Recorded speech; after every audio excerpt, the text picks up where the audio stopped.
I think a relationship with God is based on friendship, of course. You've got to have communication.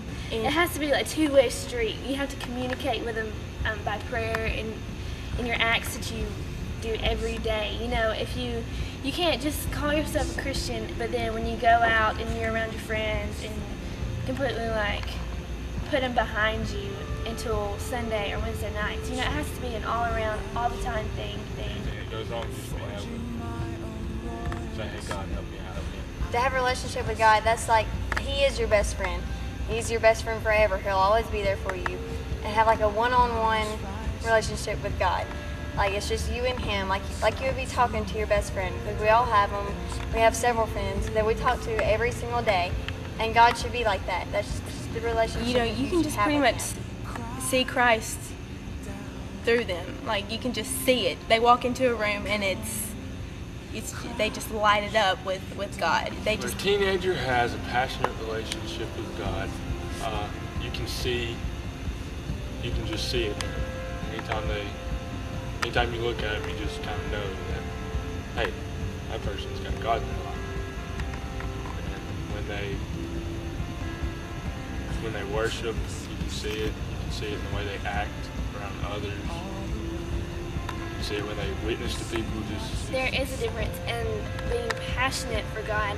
It should be something that can be recognized by everyone that's around you, you know, and be something that sets you apart.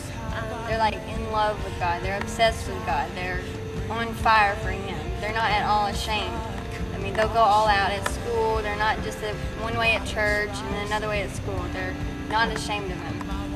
And it's someone who loves unconditionally. No matter what happens, no matter if somebody does something to them, they're still going to love them. You know, they worship in church, and you can tell that it's passionate. It's not like just for show or whatever.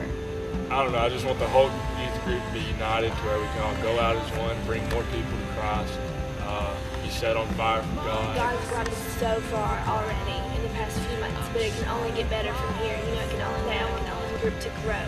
But you know, I want it to grow spiritually, I want it to grow emotionally, but I want people to grow closer together. You know, form those bonds that needs. We walk in and we're having a bad day. I think that everybody should go to this person, you know, how have you been? You know, how are things going? What's wrong? It shouldn't just be, you know, just one or two people that you hang out with in your little clique.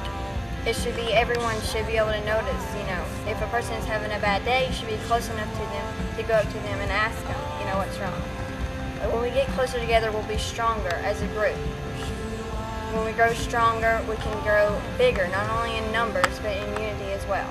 I'd like for God to light a fire in every single one of us, not just a few people, but in everybody, because we can come into this atmosphere, and if everybody's got this great attitude, we're all worshiping the same God, we're all worshiping the same way, and we've got everything together, then this place, it could explode with just God's love, God's love. I want our youth group to just be set on fire for God, have that passion as a whole. You know, there's little individuals here and there that have it, but as a whole, we need to all be set on fire for God. You know, spark that flame that can be spread. You know, that we can be that light, and not only just in our youth group, but we can reach, you know, different schools through our students that are represented, branch out into the community, but even into Harvest Church, God, as a whole. You know, into the children, into the adults. You know, and have that revival that God wants to start. You know, you always hear that you want things to change,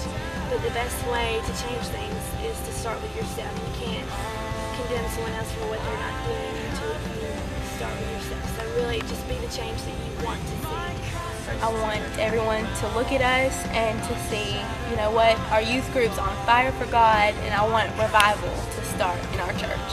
We have needed for so long, we've needed to have a revival, and I think that it would be awesome if the young people of this church could make that happen.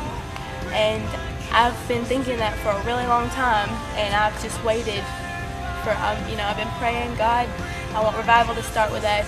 I want it to rock everybody's faces off, as Mark would say, and just let it begin with us, because we need revival desperately within this church, and Pastor Erwin has said it, and I just think it would be awesome if it could start with us.